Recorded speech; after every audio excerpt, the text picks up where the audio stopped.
Wrestling, ESPN Milwaukee. With me, as always, Brian Rowitz from ESPN West Palm. And I honestly thought about putting on a bow tie myself.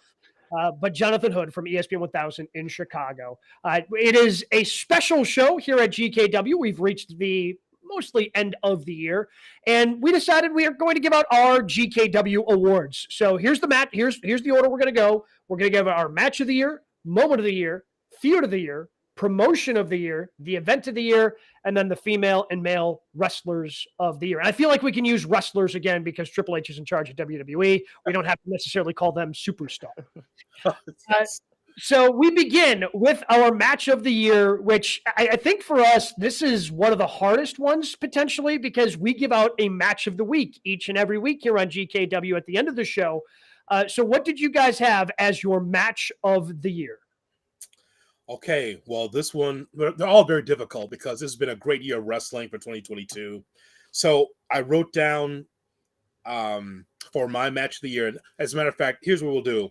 We'll give our choices, and then if you have a second and third choice, we can throw it out just for brevity. So I wrote down 2 out of 3 falls, FTR against Briscoes. And I know they had a trilogy. That was probably my favorite match. Nothing against the dog collar match, Browitz, but I thought that the 2 out of 3 falls, FTR against Briscoes, and meant a lot to me because I'm a tag team wrestling mark over the years, and just to see tag team wrestling come back in a big way on an ROH platform, I thought was fantastic. Those 4 have great chemistry, and we saw it all year in 2022.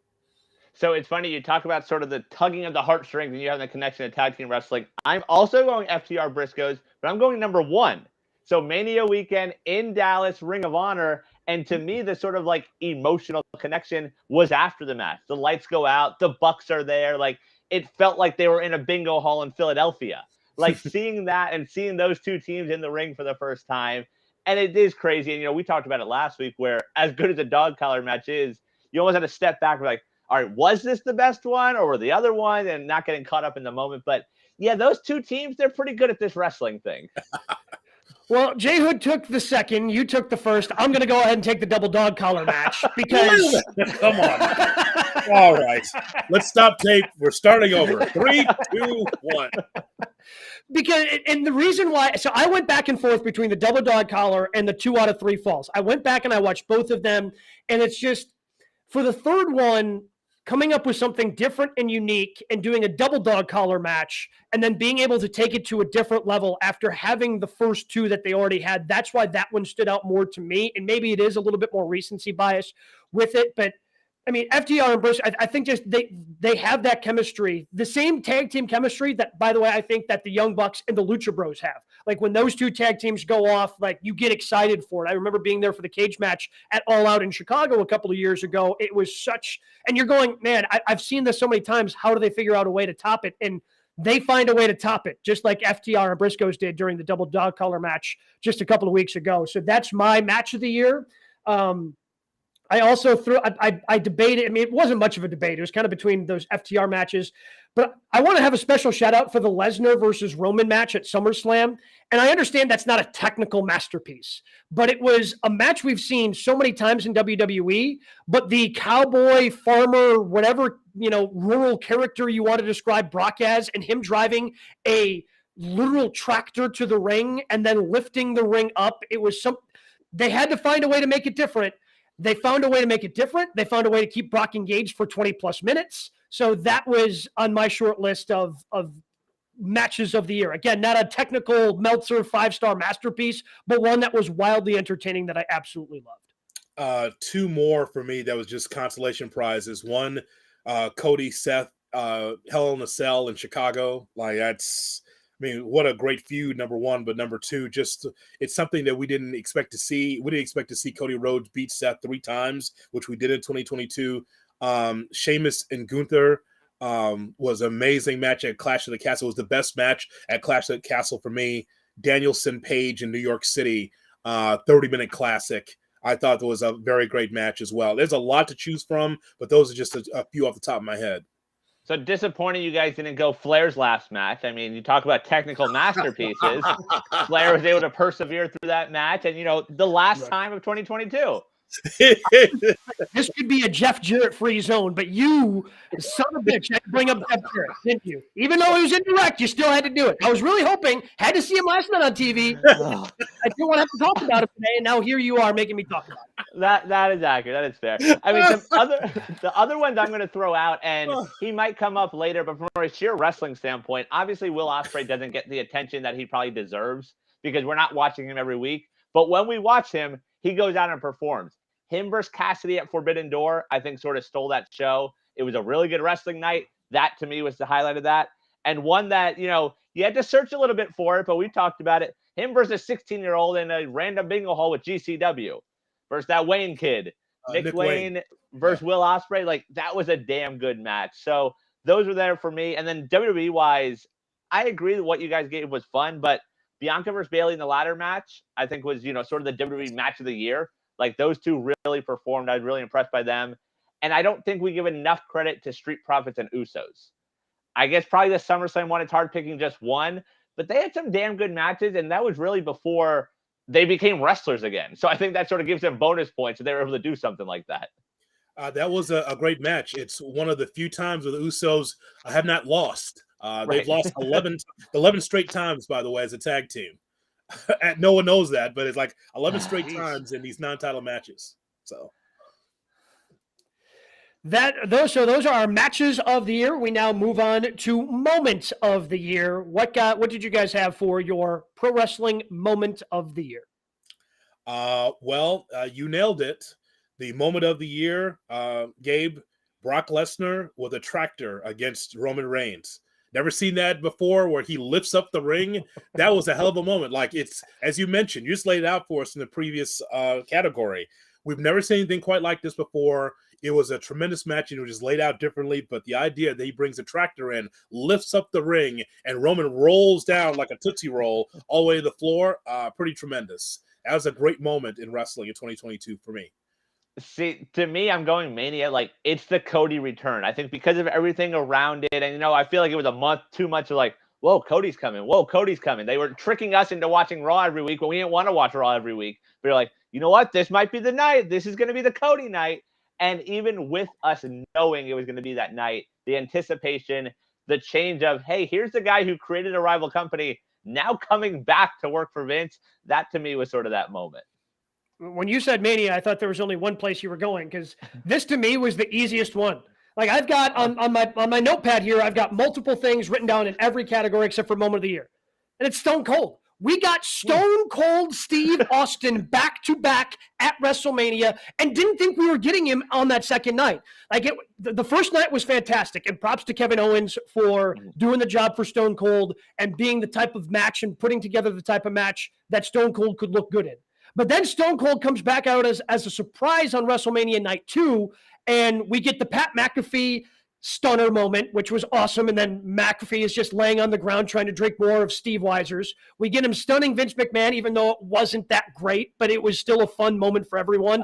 And he just starts stunning everybody. Like, Stone Cold Steve Austin's return to professional wrestling happened, and you're going with Cody Rhodes at WrestleMania instead of Stone Cold. I will say the fact that we all went WWE is sort of surprising to me, where, this wasn't a full Hunter year. We've talked and sung their praises the last few months, but there was a sort of a dark era earlier in the year where we're like, you know what, this isn't really fun to watch. It's sort of a drag to watch these premium live events, but they still sort of make those moments. So I guess to flip it and sort of extend the question, what is your AEW moment of the year then? That's a CM Punk press conference. Yeah. Mm-hmm.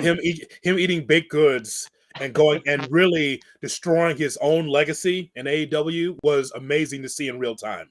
I mean, and I'm just based on the list here. That's my only like AEW moment. I should have been Jermaine Dupri being on television. Like, that's not. I mean, seriously, watching that, and it had nothing to do with like in ring, but it was attached to AEW. The idea that he's there, and of course that leads into this big fight in the back with the Young Bucks and Omega. That's an amazing storyline this year.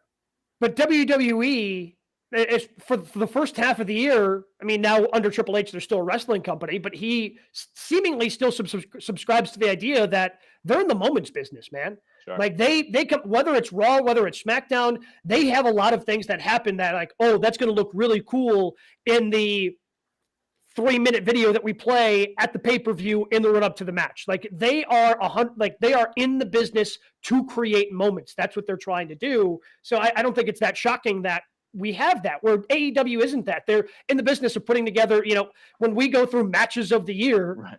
I don't think it's a coincidence that we went ROH and AEW heavy in the matches of the year and then kind of threw the bone at the end to WWE. But I mean, I guess we have to talk about this at this point. I mean, the moment of the year out of the ring wasn't even CM Punk. It was Vince McMahon's retirement. Right. It's that happened this year, yeah. which is insane.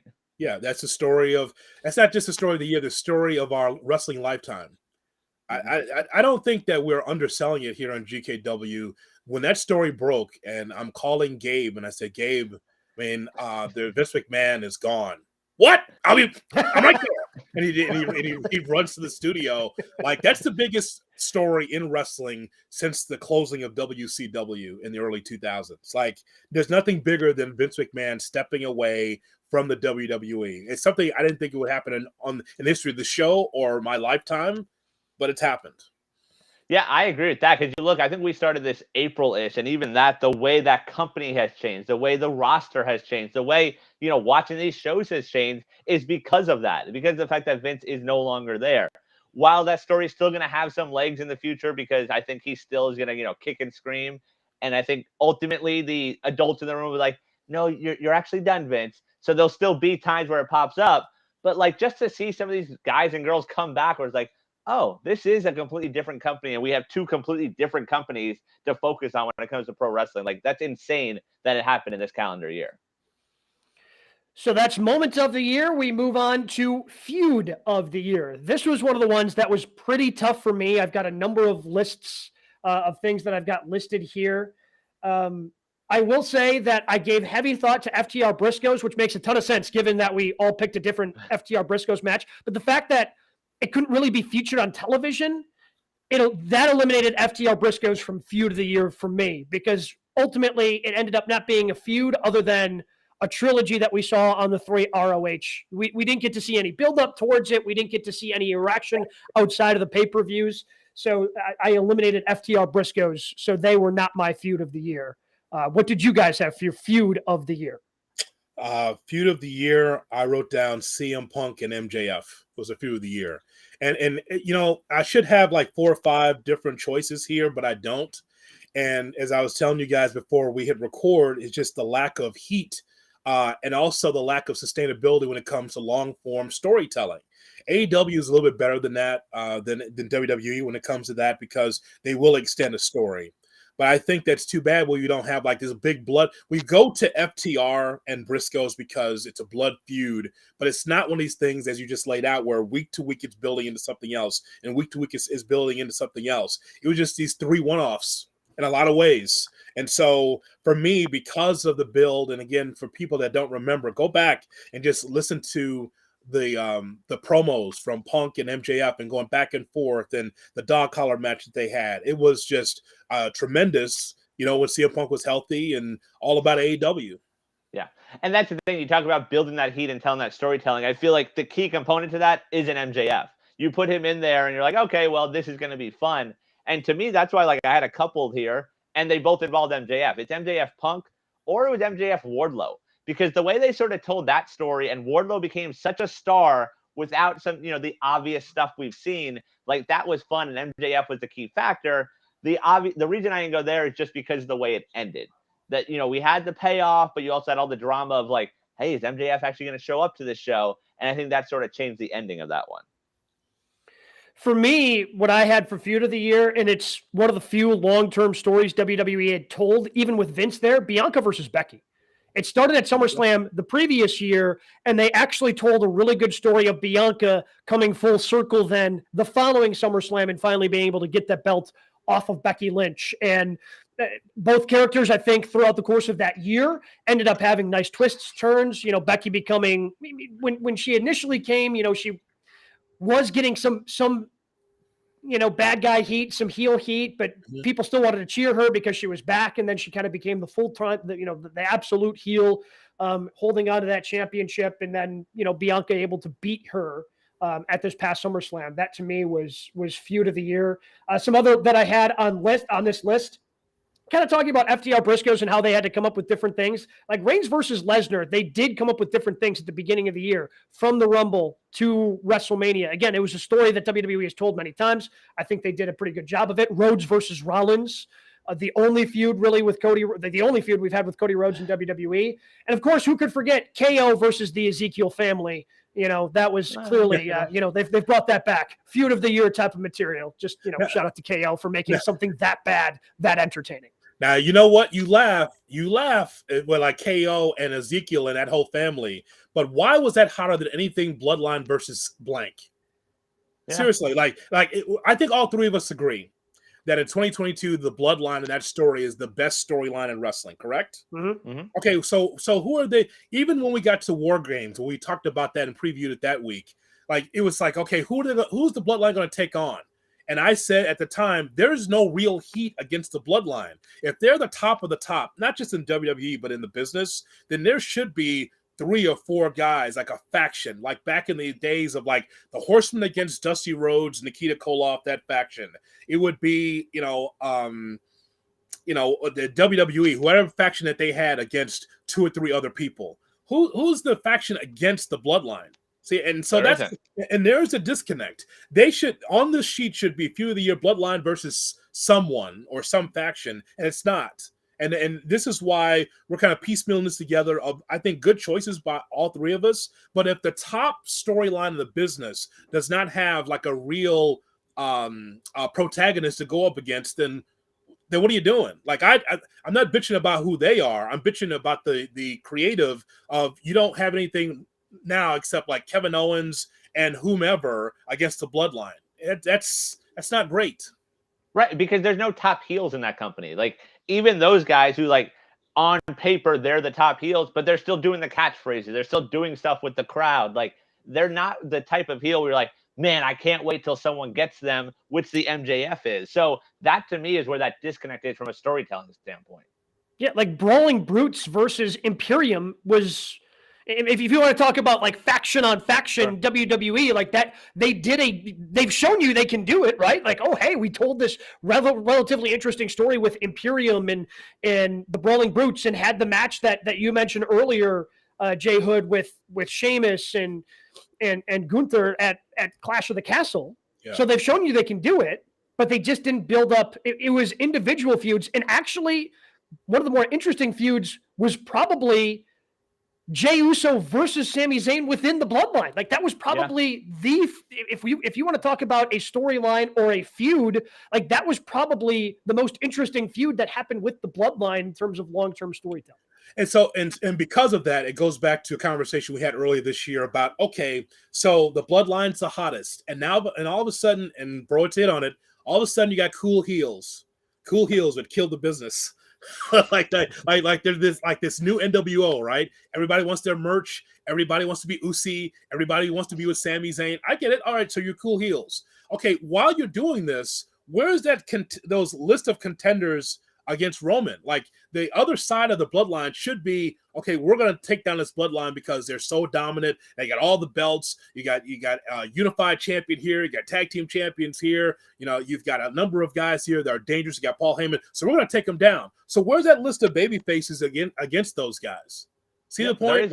So, because as you guys mentioned, it's one of the Usos against Sammy. That's the most interesting thing about the Bloodline. Like, so while you're doing this, Triple H, outside of Kevin Owens, who else should be taking on? You should have a top contender to take off those tag team championships.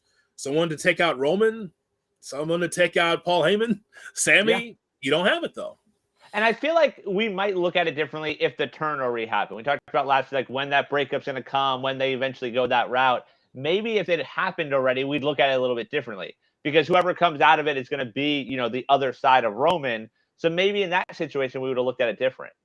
Yeah, but I have my guess is they probably already planned for that turn to happen. Like, when they initially came up with, okay, when Sami Zayn joins, and it seemed like there was a very obvious tie with him and KO, and I still believe that's going to happen, yes. Right? And they're still teasing that.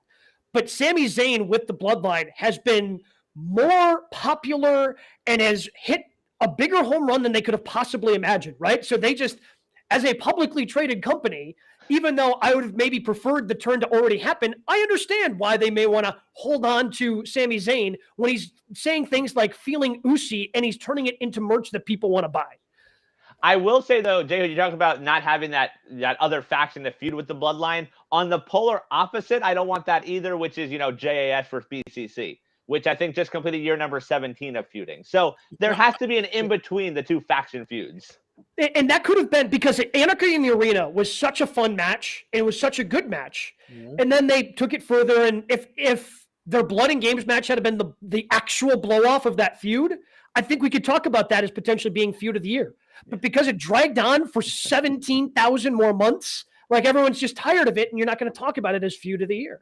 Yeah. Yes, because it wasn't leading anywhere. That's the whole thing. Like it was entertaining, yes, but was it leading to anything big? No, it was just filler. That's what it was, and good filler, but it didn't lead to like, hey, who's going to be the world champion, all that kind of stuff. So, well, even that, like, it had that moment with like the Daniel Garcia stuff where you expected that face turn in him and Brian, which I think would have been a great payoff. Like the way they were sort of building to that, Yuta building to BCC, like there were little things that were working, and then just sort of did it.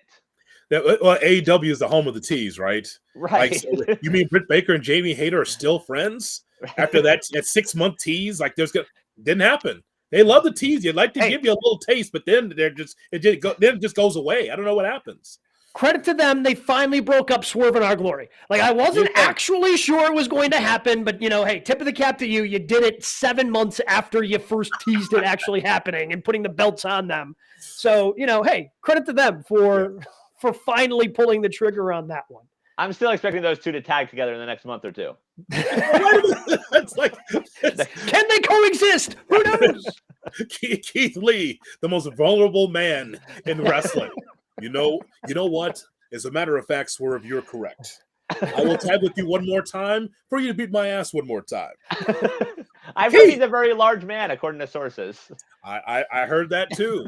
We're gonna have a manager of the year category. I think in next year, it's going to be the big boss, Rick Ross. Rick Ross. So that brings us to promotion of the year. Who was the promotion of the year in professional wrestling? The promotion of the year was the WWE, and I have reasons why. So, SmackDown is the biggest show on television. And I know that we have criticized their booking. It's like they take it for granted because they put so much time into a 3-hour Raw. But do you notice the ratings every time? Like, we don't talk about the ratings very often on the show, but SmackDown continues to be 2 million and over. And the reason why is because they're on a national network platform. They're not on cable. It's on Fox. And so even though that they'll say Raw is the worst Raw we've seen since July 4th, Raw is the worst. Hey, man, they're against the National Football League. What are you going to do? I mean, any numbers, and I think the three of us know because we're in the radio/TV business, any numbers you can get today with streaming and people have all these other things they need to do, if you can draw any kind of number, it's a success. Whatever you can do, man. Like we're not going to get Monday Night War ratings again, where one company gets a 4.8 and the other one gets a 4.5. We're done with those days because things have changed. I think that the flagship show for the WWE is SmackDown, and it's bigger than Raw, bigger than Impact, better than Dynamite, bigger than Rampage. And I think that the reason why it's the biggest is because they're able to maintain a certain level with Vince stepping down. Some thought, well, if Vince is not there, then what's going to happen to the stock for the WWE? It went up without Vince. Okay, and so there's that. You have 2 nights of WrestleMania at Jury World. People thought, the booking isn't good. Not sure if you're going to draw. It did just fine. SummerSlam was in Nissan Stadium. They've been asking for like 30 years since like Davey Boy, Bret Hart. When will you have a pay-per-view in the UK? They finally had one with Clash of the Castle. They had 2 shows for Crown Jewel. So financially, and for as far as eyeballs and YouTube and all the viral clips, the WWE continues to reign. While AEW has been steady, it has not been able to go up. Even I could draw a line of demarcation from CM Punk and that nonsense to the company going stagnant. The WWE with Roman Reigns, how are we gonna get the belts off of him? And the Usos and blah blah blah. They still continue to draw, guys. So I've made my case. There's no question that the WWE is the promotion of the year and AEW still got some work to do. So for me, with like this question, I sort of stepped back and looked at it as, as a fan, as a wrestling fan, like who is the promotion that I am enjoying watching the most? While WWE had those highs, and from a business standpoint, I think they're going to be the king for a very long time. I think it's going to be a while. If and when AEW ever catches them, it's going to be a long time until that happens. But for me as a wrestling fan, it's AEW because it's just more consistent. Like there was half the year where I didn't want to watch Mondays and Fridays. Like I'd read some results. Then we started doing this. I was like, I guess I need to sort of keep a pulse on it and watch that way. Or pay-per-views where it's like, hey, I can pick and choose and just watch 2 matches. With AEW, I enjoy watching every Wednesday. I want to watch all 2 hours. I want to watch every pay-per-view. Rampage, you pick and choose a little bit, but it's only an hour, so it's not too bad. And WWE, even to that point, as much as they've been on the rise since Vince left, we talked about last week, it still recently hasn't been that great. And there's been some things that Triple H sort of gets to pass for. So to me, that's why I sort of go AEW. Yes, there is room to grow. I think WWE next year, from a wrestling standpoint, could ultimately overtake them just from sheer wrestling because Hunter will have a full year to do his thing. I went with WWE as well for a lot of the same reasons that Jay Hood did. But my line of demarcation for them goes back to, and even though it produced a fun match that you mentioned earlier, Brian, it goes back to Forbidden Door. Sure. Like they had a ton of momentum coming out of Double or Nothing. So much momentum. I feel that was the most excited all three of us were about AEW, wondering, oh man, what are they going to do this summer? Right. And then you have the injuries, obviously, which hurts. And maybe that led even, with Punk coming back and you have Punk leaving the company. Or I guess not leaving the company. He's just not on television right now as they try to figure out what the hell to do with his contract. But between that and just kind of some nonsensical storyline telling and from Triple H coming back, like if you had asked me this question, back in May, it probably would have been AEW. But the fact that WWE since then has put out a much more, to me, consistent product, because we do still have a lot of inconsistencies with AEW, with their storytelling. They have some stars there that can kind of come in and save the day. And I also pay attention to the disgruntledness that's going on. Like CM Punk handled it the wrong way. But I think he's probably got some points about the Young Bucks and the Elite. Clearly, there's some, I don't think that everything MJF did was 100% to work. Like, I think there were some issues that led to him taking a step away from the company before ultimately coming back and now being one of the top heels in the industry, the top heel clearly in that company, and now the AEW champ. So I look at WWE and the way that they have really rallied with Triple H in charge and him not being afraid to try new things like Survivor Series War Games, which may or may not have hit depending upon how you feel, but he's willing to take more risks. And I've got WWE as my promotion of the year. The thing is with AEW, you mentioned it, Gabe. I'm curious to see how different it would have been if not for the injuries. Obviously, it's wrestling. It's going to happen. But for you to try twice, to have the summer of Punk, like Punk winning the title should have been the moment of the year. He's gone for all that time. For him to be back in wrestling, to be a world champion, that's your moment right there. You tried it twice. You never got a defense out of him. Like that changes the course of things. And I'm always going to be curious about what that could have led, because I feel like Brawl Out doesn't happen if Punk is healthy and happy to be the champion. I'm really curious about what the future will hold for AEW, because they're going with the WCW model of let's get all these guys off of WWE TV and put them on our TV because they were a name in the WWE. And so we need them for eyeballs. Nothing wrong with that. But at the same time, I think that they're going in the right direction by having MJF as a champion, because that's a homegrown talent. That does matter. When you have when you've got the 2 kids that are the tag team champions, they claimed. They're acclaimed as the tag team champions. I think that's a good thing for this company as well, because ultimately, if you're trying to survive, you start at a great moment by having like Jericho and Cody Rhodes for a long time, the veterans on this roster. But ultimately, to sustain yourself, you've got to be able to make stars. And I think that you have a lot of young stars there that you can make and say, you know what, AEW is interesting because it's not just WWE light or just a whole bunch of WWE guys getting over. I think that does matter. But the hope is that AEW doesn't do what WCW did and ride with those WWE guys so much that they're like, okay, this company's cool, but I'm going to leave. And then you're left with nothing, because that's what happened to WCW after a while. It's like, okay, so all those guys, the Halls and the Nashes and all those guys went back to Vince. right? And so hopefully from AEW standpoint, they can be able to cultivate that young talent and for them to be the stars and the ex-WWE people in the back. I mean, that's where they're at right now. Like, they're champions. You mentioned it. Like, they're AEW people. They're not really like Samoa Joe is a TNT champion, but he's not really a WWE guy. Like, yes, he was there, but you don't associate him with that company. So between him, MJF, Acclaim, Jade Cargill, Jamie, like, these are sort of the new stars. And I think this is sort of them saying, hey, these are our people. We're going to move forward with it.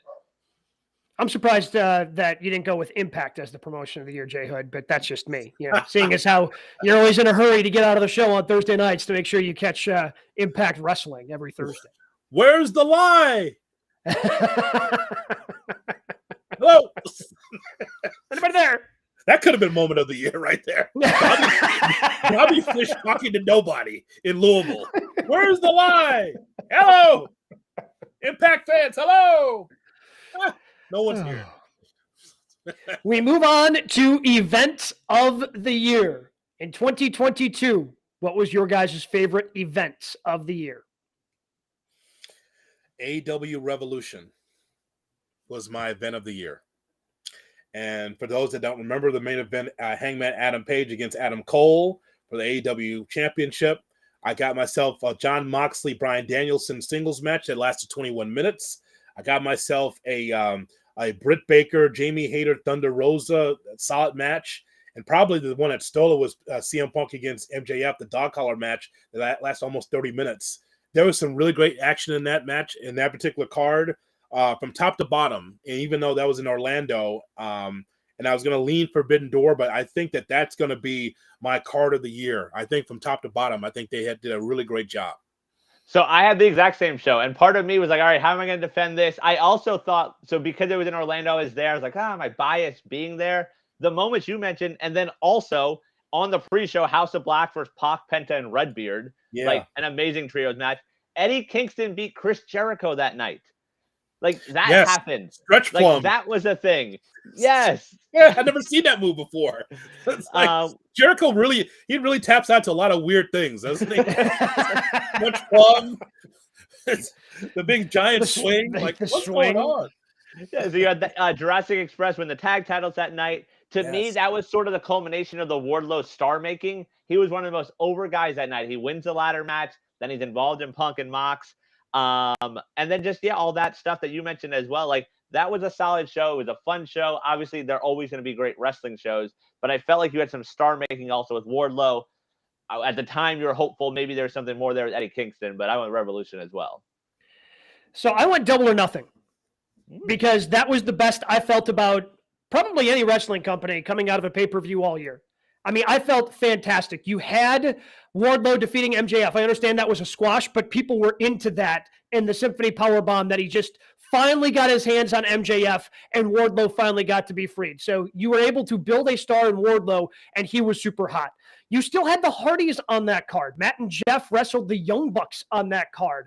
House of Black versus Death Triangle in a six-man tag match. While it was interesting that they decided to go with Adam Cole and Britt Baker as the Hart Foundation tournament winners, you still had good matches with Adam Cole and Samoa Joe, Britt Baker and Ruby Soho. You had the Anarchy in the Arena match, which was so much fun to watch, and that was a fantastically put together match.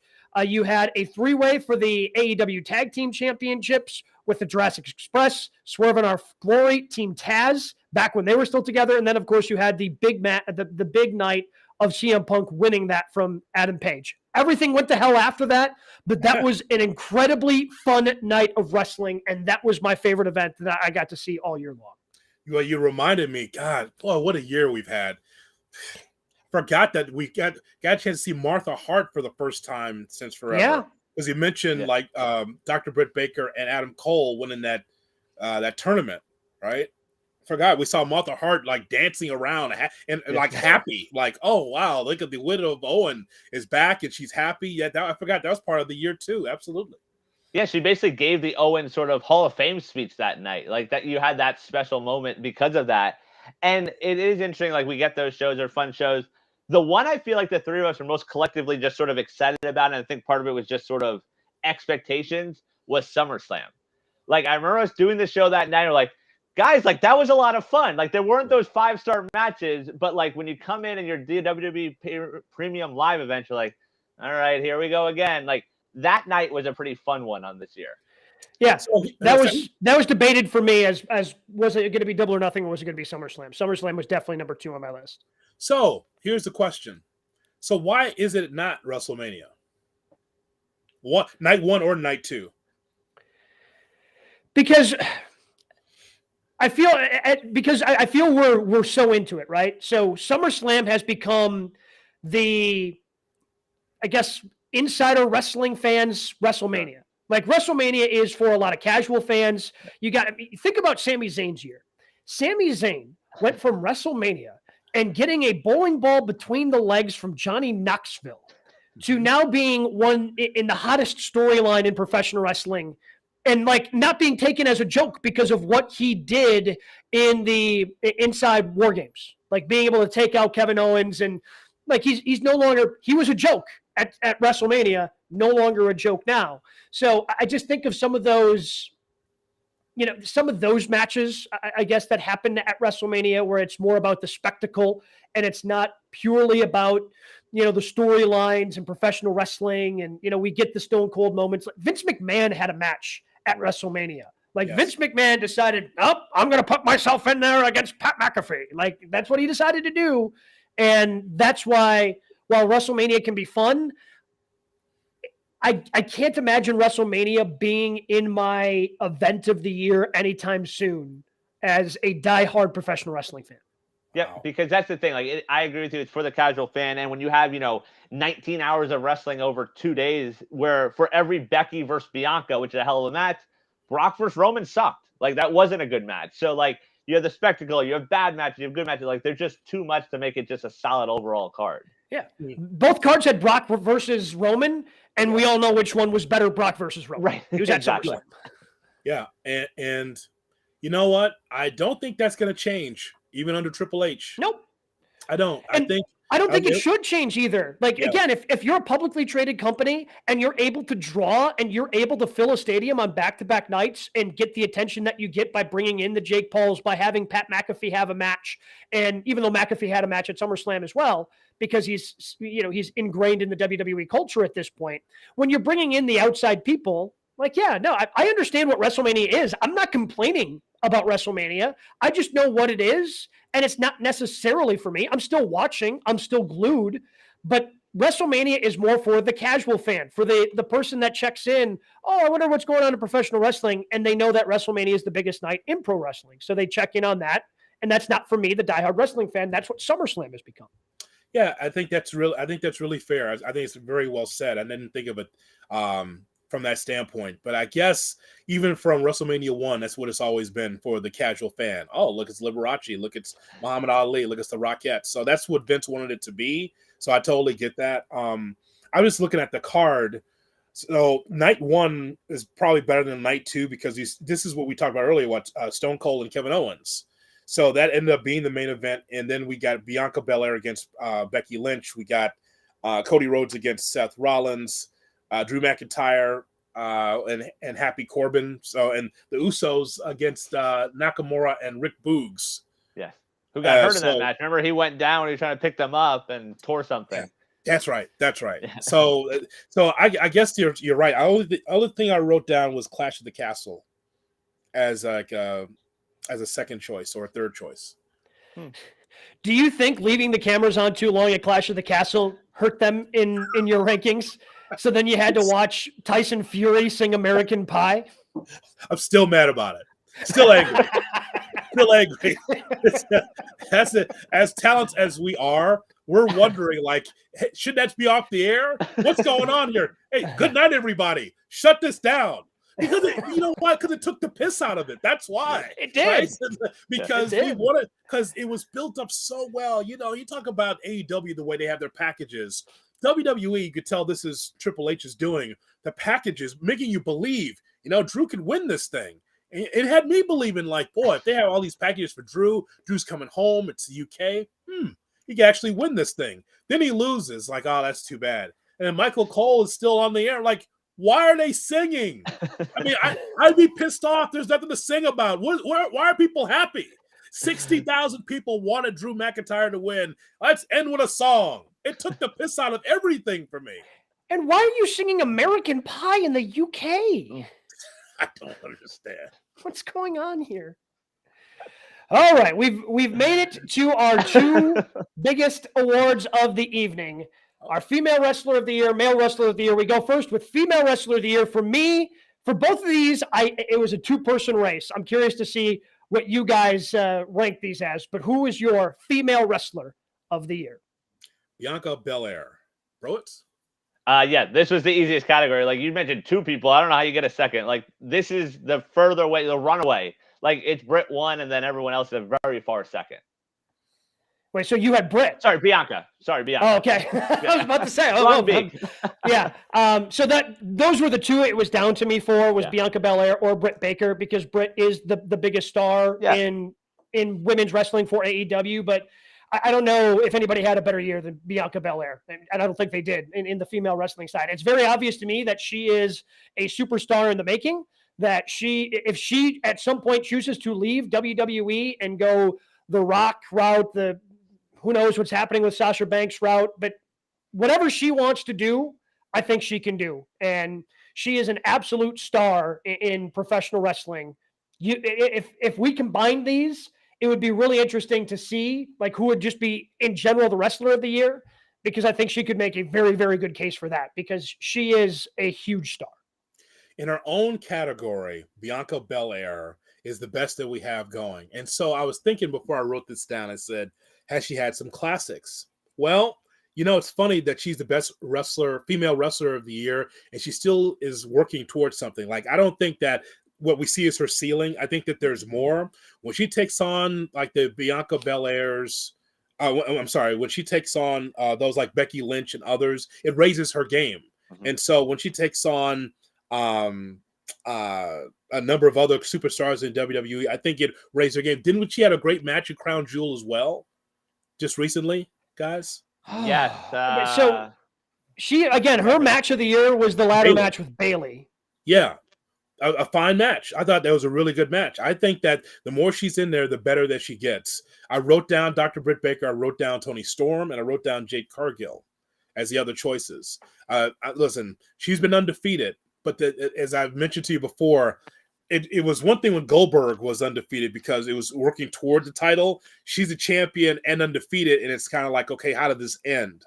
She's dominant, but then like there's five women in the company I know that could beat her and would run circles around her. So I'm not sure what the dominance is about. I appreciate it because it's something to watch every week, but I don't know how this ends eventually. Yeah, I guess she's like Alabama, right? Like she goes undefeated in the college football season. Oh, okay. But then you're like, oh, but Alabama can't beat those pro teams. And the pro teams being Saraya, Britt Baker, Toni Storm, Jamie Hayter. Yes. Keep going. Sheeta after last night. Like, Sheeta. She's not in the upper echelon of the premier women talents in AEW. And that's the thing with Britt. Like, Britt is, yes, the top female talent in AEW, but more often than not, when we talk female wrestling in AEW, we complain that, like, oh, well, everyone's just going to get fed to Britt, or there's no continuity or storytelling. So it's hard to put her up there on the same level as Bianca, especially because Bianca had that mainstream breakthrough this year. Like, being in commercials, being on Game Day, like, she's starting to just scratch the surface, like you said, Gabe, of all the things she can do. And, maybe 23 is different. Maybe a Saraya being there changes things, but we still need to see more continuity from the women's wrestling in AEW. Maybe this, because of how popular Bianca has been, as you guys just mentioned, mainstream, maybe that's why they find Sasha Banks to be expendable. Fair. Because they say, well, 100%. It's like we got Bianca and she's already a star. It's like, it's not like you shouldn't have more talent. What I'm saying is like, maybe they look at Bianca and says, well, Sasha, we have Bianca. So if you want to go to New Japan and do whatever you want to do on the Indies, that's fine. But we're riding with Bianca and riding with Bayley and Becky and Charlotte whenever she returns. And we'll go with this group and then cultivate younger stars out of NXT and out of SmackDown and raise them up to be at a certain level as well. I am curious to see where Sasha falls into this category in 23. If she goes out there and just does her thing on the indies and basically pulls the Cardona route, or like, hey, I'm going to show up where I want, I'm going to wrestle who I want, like how much of an impact that has on wrestling in 23. She'll be on all the same cards as FTR and on the indies in 2023. It'd be a package deal. They can ride together. If it's her and FTR all on the same card, like I'm buying all of those. Like I'm gonna have to like figure out whatever password, whatever alerts Rowitz gets for all those weird shows that me and J Hood don't watch. Like I'm gonna have to start watching those now. That's it. It'll be like FTR. It'll be, I think, what is she going by? Mercedes Monet. I think that's going to be the name. Yeah. I know Mercedes. That's all I know. Like Mercedes and like Matt Cardona. They'll all be like on the same card. It's going to be great, man. Those are going to be some great banger indie matches. But you guys didn't blink. I said Toni Storm too. Like I think she deserves consideration as well. She had the championship for a little bit. She did. She took it out of, after an injury and was able to come out of All Out with it. And I think I'm not quite sure I like the way she was necessarily booked. It always seemed like any feud she was in, she was kind of taking the back seat. That's not her fault. But she was still able to me, she was able to shine through in spite of that. Yeah, she's one of those people that is just an outstanding professional wrestler. So you put her in whatever situation, she's going to shine because of that. But yeah, I feel like there's just too much missing there when it came to her this year. Yep. So that brings us to our final award of the evening. Who do you have as your 2022 Male Wrestler of the Year? The head of the bloodline, Roman Reigns. Rowitz? See, I have him second. I have Jon Moxley. I think what he did in the ring and out of the ring. I feel like we talked about the issues in AEW.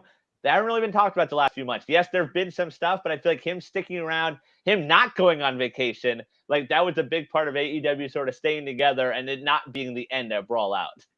There it is. Not going on vacation. That cinched it for you. The guy not taking time off. You are a jerk. I mean, the idea that the guy doesn't take time off because he saved the company. That's why, right? Because that's Mr. Team Player now. He's saving Rampage. He's losing an ear in picture. That's Mr. Rampage. That's Mr. Company guy right there. So what if he just said to Tony Khan, "I don't care what's going on with CM Punk. I'm out of here." I mean, then Roman ends up being number one, but he didn't, and that's why Mox is number one. And that's so again, no shock here, right? I'm the Mox mark, so I'm going to say Jon Moxley over Roman Reigns. But it's also because as good as Roman has been, he's part of the larger storyline that gets carried when he's not there. Mm-hmm. Like again, and not to fault Roman, that if you're able to get more money and work less, good on you, man. Go ahead and do that. Spend time with your family. Take less wear and tear on your body. But if I'm talking about the guy that did the most for professional wrestling this year, to me, it's Jon Moxley. Like, he was the guy that AEW leaned on when they went through tough stuff. And he had to go through his own stuff and was still overcoming that at the beginning of the year and puts together something that unfortunately didn't turn out the way that maybe they thought, maybe because of all the injuries with BCC, with him and Bryan Danielson.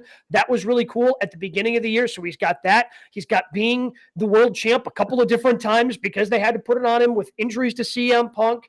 And now he's just going on Rampage and almost losing ears. Like he's bled more than anybody's bled in 2022. Like he is, because he shows up and he's there each and every week, whether it's on Rampage now, whether it's a part of Dynamite, like Moxley being there week in and week out gave him the edge over Roman Reigns. He is number 2 on my list, Moxley, because he is showing up all the time. But without Roman Reigns, there's no bloodline. He's not, because I only go with the guy with the number 1 storyline in wrestling, and that's Roman Reigns. And I know that the three of us may not like the idea that he just comes in and out when he pleases. That on Raw, I know that background anywhere. That wall, that's in Rosemont. I know exactly where that is in the building, by the way, at Allstate Arena. I'm like, wait a minute, they're going to tape from SmackDown and put interview segments on Raw? Like, they're still from Chicago. Wait a minute, that's not live. Wait a minute, I know that wall anywhere. That's in the right corner of the building near the bathroom. Never mind. But I still can't believe they had a WrestleMania in that building, by the way. It's Stone Cold Steve Austin's favorite building. You know that, right? Like this is his favorite. I did arena not know because- that. No.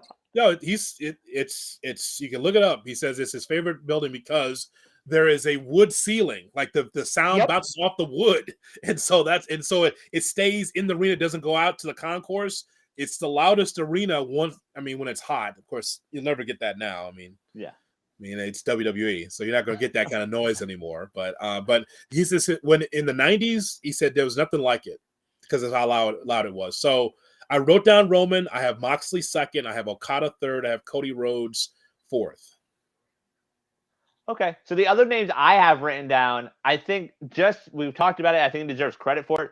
Jericho and the reinvention, like everything we've seen this year, like he continues to do it. We saw the Lionheart stuff. We see what he's doing with JAS, starting to build stuff last night with Ricky Starks. I think he deserves some recognition.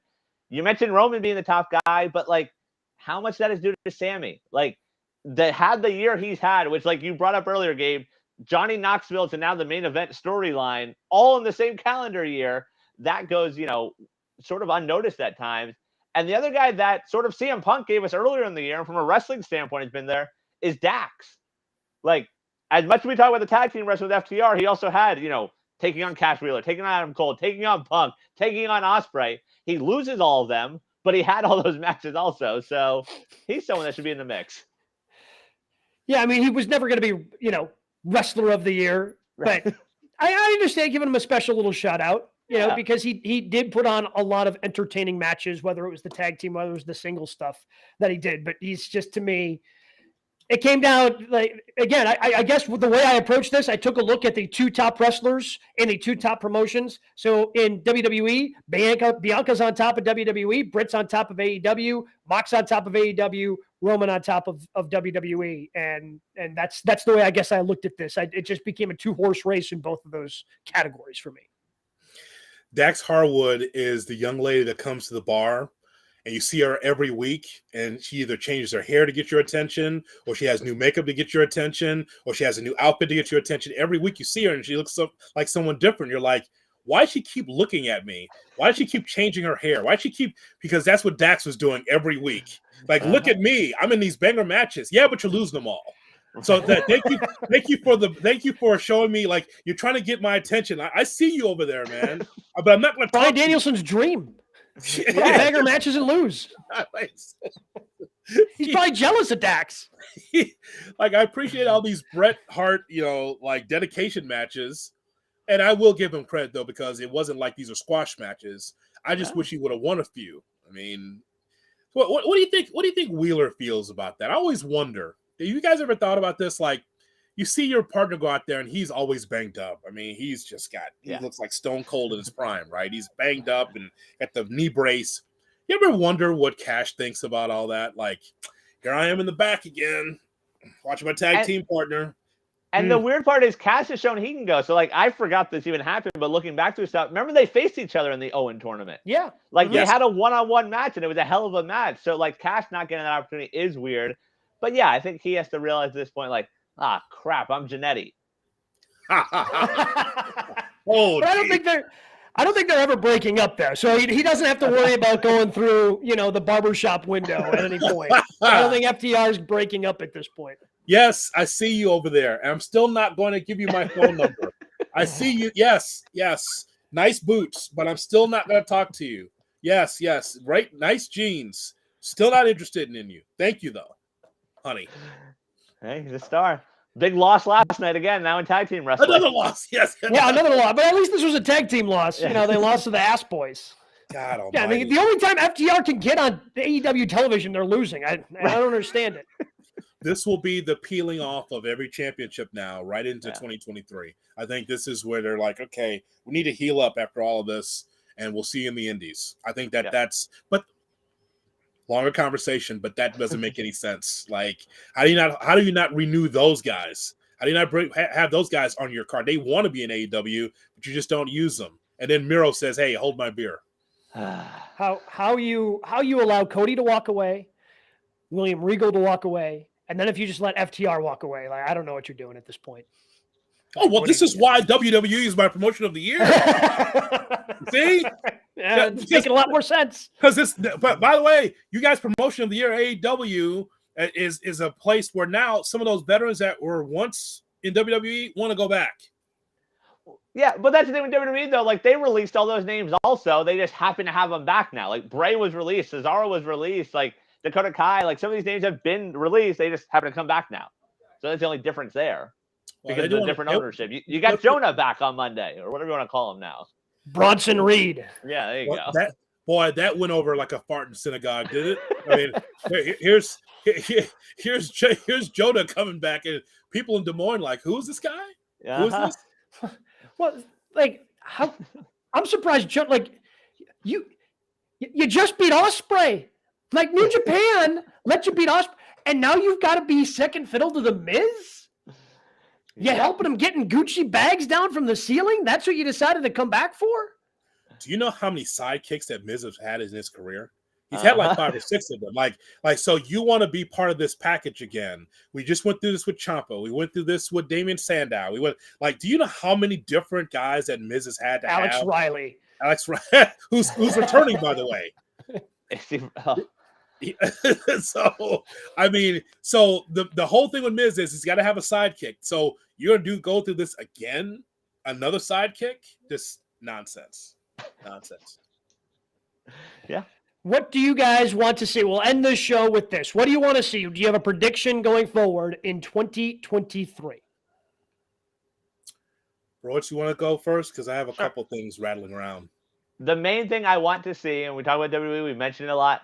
I want the belts off of Roman, but I want it to make sense. Like, I want to have that next star, and then that star be chased. Like, I feel confident in AEW from a main event storyline standpoint that you have MJF with the belt, people chasing him all year. You got me. I'm in. MJF in a big-time feud, you got me.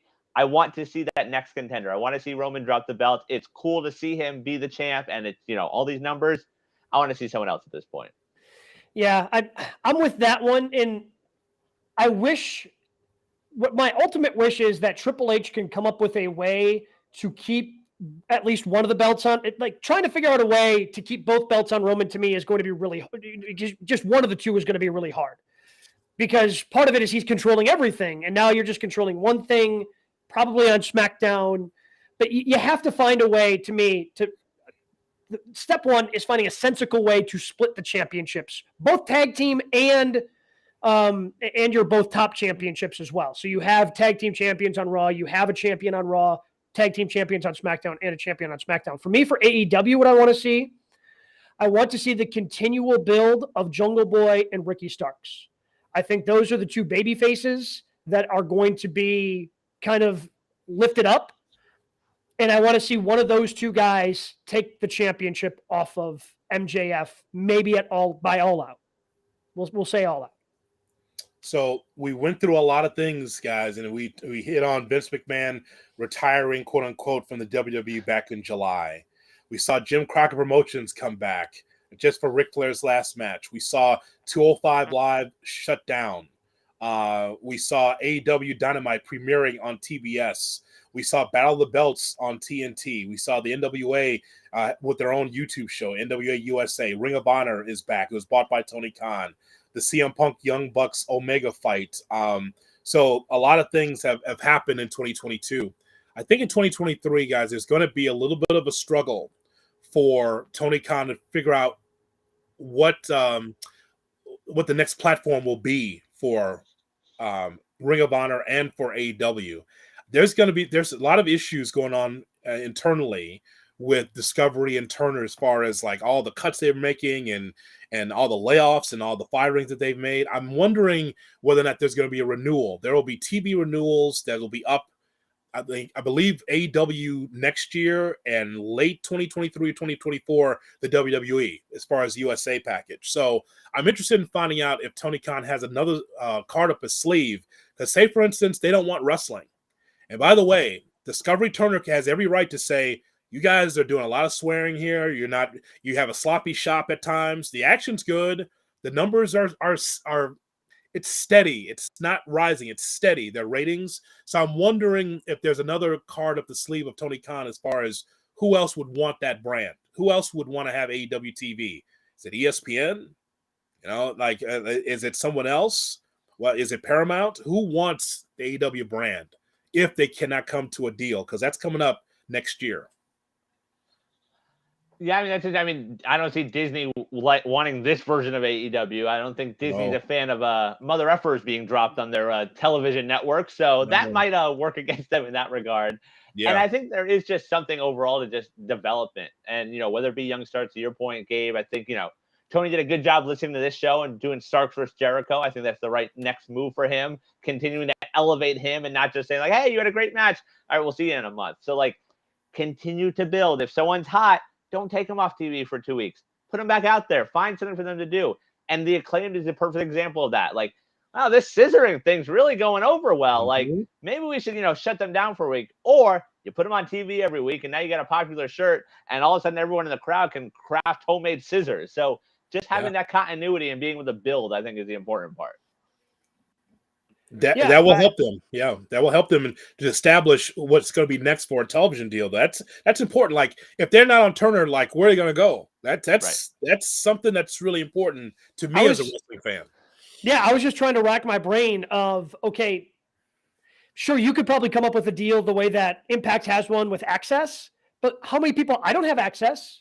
Like, you being on TBS and TNT is so beneficial for them because it's a part of so many of the basic cable packages, whether it's basic cable through the traditional sense, or we're talking about YouTube TV, Hulu Live, things like that, where it's just a part of those packages. That's what you have to be easily accessible. And that's how you're able to grow your wrestling brand. So I don't know of anybody that would be as easily accessible as Turner has been for them, that they would be able to go to if TBS, TNT, Discovery decided, no, we're not that interested. Like, I don't know where they go. Because, Disney's not an option.